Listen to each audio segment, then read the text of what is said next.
Hello electricians, இந்த வீடியோவில் நம்ம எதை பற்றி பார்க்க போகிறோம் அப்படின்னு கேட்டிங்கன்னா ஏசி டிசி இது ரெண்டுத்துக்கும் உள்ள வித்தியாசம் தான். ஏசி அப்படின்னா நம்ம வீட்டில் குளிர்ச்சிக்காக மாற்றோம் இல்லையா, அந்த ஏசி கிடையாது. கரண்ட் வந்து ரெண்டு வகையாக பிரிக்கலாம். நம்ம ஒரு வகை வந்து ஏசி, இன்னொரு வகை வந்து டிசி.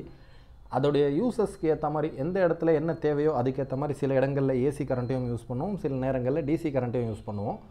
முதல்ல இந்த ஏசி கரண்ட்னா என்ன, டிசி கரண்ட்னா என்ன அப்படிங்கிறத பார்த்துருவோம். ஏசி கரண்ட் அப்படிங்கிறது ஒரு ஆல்டர்னேட் கரண்ட் அப்படின்னு சொல்லுவாங்க. ஆல்டர்னேட்னா அதோடைய அந்த கரண்ட்டுடைய சைன் வேவ் பார்த்திங்கன்னா மேலும் கீழுமாக இருக்கும். கரண்ட் வந்து ஒரே சீராக இருக்காது. ஏசி கரண்ட்டில் பொறுத்த வரைக்கும் மேலும் கீழுமாக போயிட்டு வந்துக்கிட்டே இருக்கும். அதே போல் டைரக்ட் கரண்ட்னு பார்த்தீங்கன்னா கரண்ட் ஒரே சீராக இருக்கும், அதுக்கு சைன் வேவ்லாம் இருக்காது. நீங்கள் டைரெக்டாக அப்படி ஒரு லைன் மாதிரி போவோம். அதோடைய அந்த கரண்ட்டை வந்து ஒரு லைன் மாதிரி தான் குறிப்பாங்க.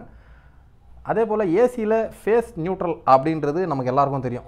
ஃபேஸில் ஷாக் அடிக்கும், நியூட்ரலில் ஷாக் அடிக்காது, அந்த மாதிரி நம்ம படிச்சிருப்போம்.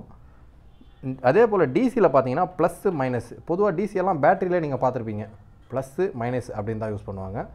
அதே போல் இந்த ஏசி கரண்ட்டை ஸ்டோரேஜ் பண்ண முடியாது, எதுலேயுமே ஸ்டோர் பண்ணி வைக்க முடியாத ஒரு கரண்ட் ஏசி கரண்ட் அப்படிங்கிறது.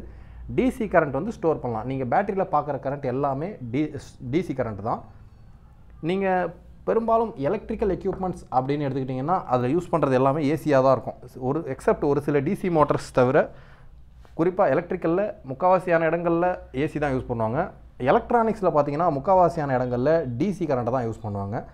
இந்த ஏசி கரண்ட்டை டிசி கரண்ட்டாக மாற்றுறதுக்கு நமக்கு சின்னதாக ஒரு ரெக்டிஃபையர் இருந்தால் போதும், ஏசி கரண்ட்டை டிசி கரண்ட்டாக நம்ம மாற்றிடலாம். அதே போல் இந்த டிசி கரண்ட்டை ஏசி கரண்ட்டாக நம்ம மாற்றணுன்னா அதுக்கு ஒரு இன்வெர்ட்டர் போடுற மாதிரி இருக்கும்.